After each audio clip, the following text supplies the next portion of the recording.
ሰላም ጤና ይስጥልን ውድ አድማጮች፣ የዛሬው ስርጭታችን እንሆ ተጀመረ። ከስርጭቱ ጋር አብሬያችሁ የምቆየው ዮሐንስ ገብረ እግዚአብሔር ነኝ። አብራችሁን ቆዩ። ዝግጅታችንን በሳተላይት በኢትዮሳት ወይም ኤንኤስኤስ 12 በ10985.0 ሜጋሄርዝ ሆሪዞንታል DW 08 ላይ ማድመጥ ይቻላል። በኢንተርኔት ለምትከታተሉን ደግሞ የቀጥታ ስርጭታችንን DW አምሃሪክ በተባለው መተግበሪያ በፌስቡክ፣ በቴሌግራም እና በዩቲዩብ መከታተል ትችላላችሁ። የዓለም ዜና እሸቴ በቀለ ያሰማናል። ዜናውን ተከትሎ በሚቀርበው የዜና መጽሔታችን የፌዴራል ከፍተኛ ፍርድ ቤት ልደታ ምድብ 3ኛ የጸረ ሽብርና ህገ መንግስታዊ ጉዳዮች ችሎት በሽብር ወንጀል የተከሰሱ ሰዎች የመከላከያ ዝርዝር እንዲያቀርቡ ማዘዙን፣ በአፋር ክልል በ6 ወራት ውስጥ ከ16000 በላይ ህገወጥ ስደተኞች ወደ መጡበት እንዲመለሱ መደረጉን፣ በኢትዮጵያ የአሜሪካ አምባሳደር ስለ ሰሜን ኢትዮጵያ ጦርነት የሰጡት ማሳሰቢያ፣ በትግራይ የነዳጅ ዋጋ በእጥፍ ማሻቀቡ፣ እንዲሁም የአሜሪካና የኢራን ቀጥታዊ ያልሆነ ውይይት የሚሉ ርዕሶችን እንዳስሳለን። ሳምንታዊ ከወጣቶች ዓለም ደግሞ ስለ ነጻ የከፍተኛ ትምህርት ዕድል እና የቴክኖሎጂ ያለውን ልምድ የሚያካፍለን ወጣት እንግዳ አድርጓል። ቀዳሚው የዓለም ዜና ነው። እሸቴ በቀለ። የዲደብሊው ዜና። በመጀመሪያም ዋና ዋና ዜና ዩናይትድ ስቴትስ በኢትዮጵያ ፌዴራል መንግስትና በህወሓት መካከል የበረታውን ውጥረት ለመፍታት የሰከኑ ውይይቶች እንደሚያስፈልጉ አሳሰበች። የአማራ ብሔራዊ ንቅናቄ አባል የሆኑት ዶክተር ደሳለኝ ጫኔ በመጪው ግንቦት በሚካሄደው 7ኛው ሀገራዊ ምርጫ እንደማይሳተፉ አስታወቁ። በፓኪስታን ዋና ከተማ ኢስላማባድ በአንድ መስጂድ ውስጥ አጥፍቶ ጠፊ በፈጸመው ጥቃት 31 ሰዎች ሲገደሉ ከ170 በላይ ቆሰሉ። የሩሲያ ጦር ሰራዊት የወታደራዊ ስለላ ምክትል ኃላፊ ዛሬ በሞስኮ በጥይት ተመተው ቆሰሉ። ዜናው በዝርዝር። ዩናይትድ ስቴትስ በኢትዮጵያ ፌዴራል መንግስትና በህወሓት መካከል የበረታውን ውጥረት ለመፍታት የሰከኑ ውይይቶች እንደሚያስፈልጉ አሳሰበች። ባለፈው ሳምንት በሰሜን ኢትዮጵያ የተፈጠሩ ክስተቶች ለሰላምና መረጋጋት ዘላቂ ቁርጠኝነት እንደሚያስፈልግ የሚያስታውሱ መሆናቸውን በኢትዮጵያ የአሜሪካ አምባሳደር ኤርቪን ማሲንጋ ገልጸዋል። በመከላከያ ሰራዊትና በትግራይ ኃይሎች መካከል ተፈጥሮ የነበረው ግጭት 3 ክልሎች ያዳረሰው ጦርነት ዳግም ሊቀሰቀስ ይችላል የሚል ስጋት ፈጥሮ ነበር። በኢትዮጵያ የአሜሪካ አምባሳደር ኤርቪን ማሲንጋ ትላንት ሐሙስ ወደ ዘላቂ ሰላም የሚመራው የተሻለ መንገድ ጠንክሮ መስራት፣ ምክንያታዊና የሰከኑ ውይይቶች ማድረግ እንደሆነ አሳስበዋል። አምባሳደሩ በኤምባሲው ማህበራዊ መገናኛ ዘዴዎች በተሰራጨ መልእክታቸው ወደ ዘላቂ ሰላም የሚመራው የተሻለ መንገድ ውይይት እንደሆነ ጠቁመዋል። የአማራ ብሔራዊ ንቅናቄ አባል የሆኑት ዶክተር ደሳለኝ ጫኔ በመጪው ግንቦት በሚካሄደው 7ኛው ሀገራዊ ምርጫ እንደማይሳተፉ አስታወቁ። እንደራሴው ራሳቸውን በእጩነት ላለማቅረብ ያበቃቸው ዋናው ምክንያት በኢትዮጵያ ካለው ተጨባጭ ነባራዊ ሁኔታ ጋር የተያያዘ እንደሆነ በተረጋገጠ የፌስቡክ ገጻቸው ባሰፈሩት መልእክት ገልጸዋል። ነፃ ሰላማዊና ፍትሐዊ ምርጫ ለማካሄድ የሚያስችል ምቹ መደላድል አለመኖሩ በምርጫው ላለመሳተፍ እንዲወስኑ ማድረጉን ዶክተር ደሳለኝ ጽፈዋል። ከዚህ በተጨማሪ በህዝብ ተወካዮች ምክር ቤት አባልነት ተጨማሪ 5 ዓመታትን በመቆየቴ ለህዝቤ የሚያበረክተው የረባ ጥቅም የሌለ መሆኑንም ተረድቻለሁ ብለዋል።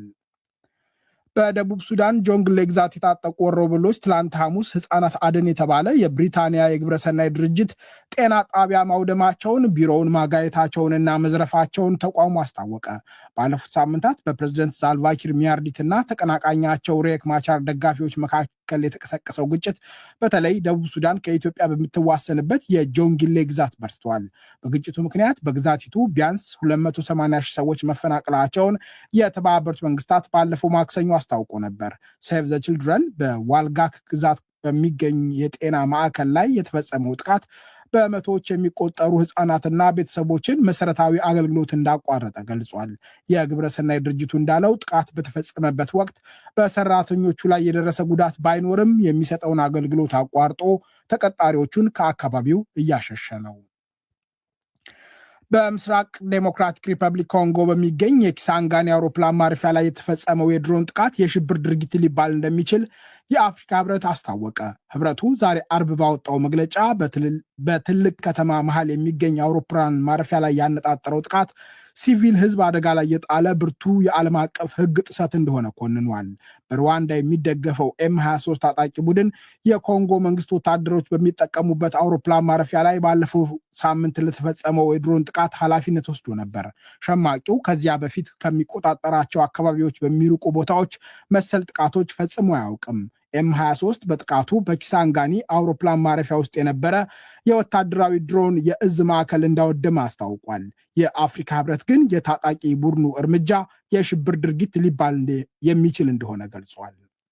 ይህ ዶይቼ ቬለ ነው። በፓኪስታን ዋና ከተማ ኢስላማባድ በአንድ መስጂድ ውስጥ አጥፍቶ ጠፊ በፈጸመው ጥቃት 31 ሰዎች ሲገደሉ ከ170 በላይ ቆሰሉ።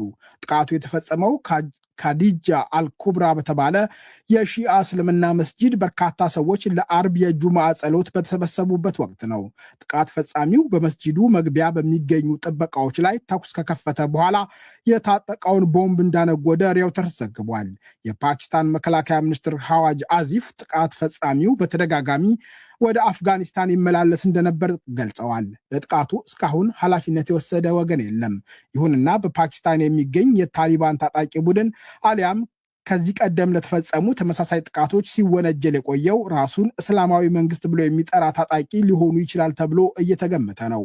በፓኪስታንና አፍጋኒስታንን በሚያስተዳድረው የታሊባን መንግስት መካከል ያለው ግንኙነት ባለፈው 1 ዓመት በኃይል ሻክሯል። የሩሲያ ጦር ሰራዊት የወታደራዊ ስለላ ምክትል ኃላፊ ዛሬ በሞስኮ በጥይት ተመተው ቆሰሉ። ሉቴናንት ጀነራል ቭላዲሚር አሌክሲየቭ በሰሜናዊ ሞስኮ በሚገኝ የመኖሪያ ህንፃ በተደጋጋሚ በጥይት ከተመቱ በኋላ ሆስፒታል ገብተዋል።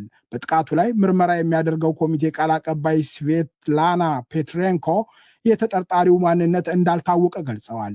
የ64 ዓመቱ የጦር መኮንን ጥቃት የተፈጸመባቸው ለ4 ዓመታት የዘለቀውን ጦርነት ለማቆም ሩሲያ፣ ዩክሬንና ዩናይትድ ስቴትስ በአቡዳቢ ያደረጉትን ድርድር በተጠናቀቀ በማግስቱ ነው።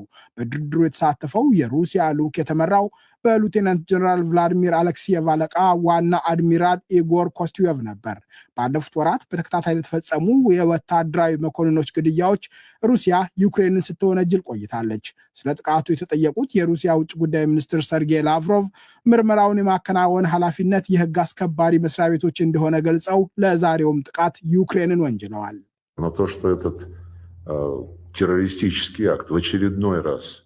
ይህ የሽብር ጥቃት የዜሌንስኪ መንግስት በጠብ ማጫር ላይ እንዳተኮረና ዓላማውም የድርድር ሂደቱን ማደናቀፍ እንደሆነ በድጋሚ ያረጋግጣል። ምዕራባውያን ደጋፊዎቹን ለማሳመንና ፍትሐዊ ስምምነት ላይ እንዳይደረስ የዩናይትድ ስቴትስን ትኩረት ለማስቀየር ማንኛውንም ነገር ለማድረግ ፈቃደኛ መሆኑን የሚያሳይ ነው።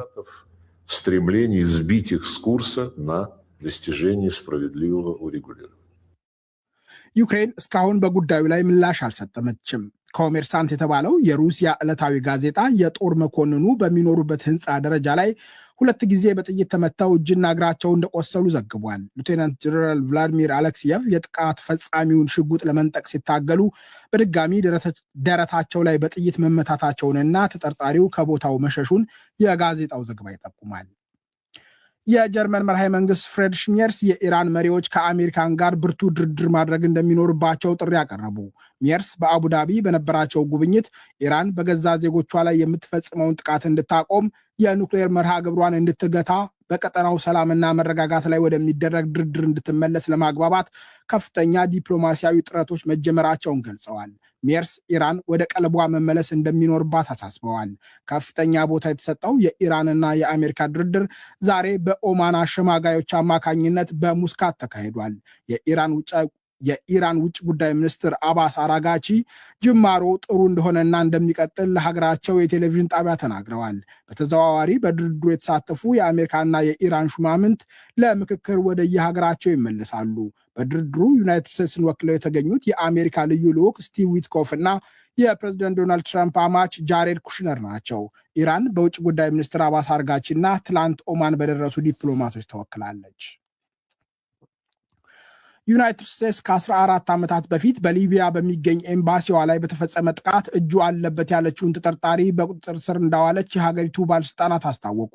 የአሜሪካ ጠቅላይ አቃቤ ሕግ ፓም ቦንዲ ዙባይር አልባኩሽ የተባለው ተጠርጣሪ ለሀገራቸው ተላልፎ እንደተሰጠ ዛሬ አርብ ይፋ አድርገዋል። ቦንዲ እንዳሉት ተጠርጣሪው የግድያ፣ ንብረት በእሳት ማጋየትና የሽብር ወንጀሎች ክሶች ይጠብቁታል። በቤንጋዚ ከተማ በሚገኘው ኤምባሲና በአቅራቢያው በነበረ የማዕከላዊ ስለላ መስሪያ ቤት ቢሮ ላይ በጎርጎሮሳዊው 2012 በተፈጸመው ጥቃት በወቅቱ በሊቢያ የአሜሪካ አምባሳደር የነበሩት ክሪስቶፈር ስቲቨንሰንን ጨምሮ 4 ሰዎች ተገለው ነበር። በጥቃቱ አንሳር አልሻሪያ የተባለ ታጣቂ የተወነጀለ ሲሆን ጉዳዩ በአሜሪካ ፖለቲካ የዴሞክራቶችና ሪፐብሊካኖች መወዛገቢያ ሆኖ ቆይቷል። ይህ ዶይቼ ቬለ ነው።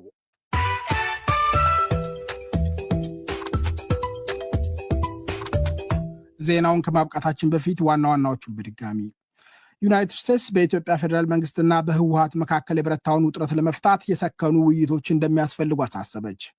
የአማራ ብሔራዊ ንቅናቄ አባል የሆኑት ዶክተር ደሳለኝ ጫኔ በመጪው ግንቦት በሚካሄደው 7ኛው ሀገራዊ ምርጫ እንደማይሳተፉ አስታወቁ። በፓኪስታን ዋና ከተማ ኢስላማባድ በአንድ መስጂድ ውስጥ አጥፍቶ ጠፊ በፈጸመው ጥቃት 31 ሰዎች ሲገደሉ ከ170 በላይ ቆሰሉ። የሩሲያ ጦር ሰራዊት የወታደራዊ ስለላ ምክትል ኃላፊ ዛሬ በሞስኮ በጥይት ተመተው ቆሰሉ። ዜናው በዚሁ አበቃ። ጤና ይስጥልኝ።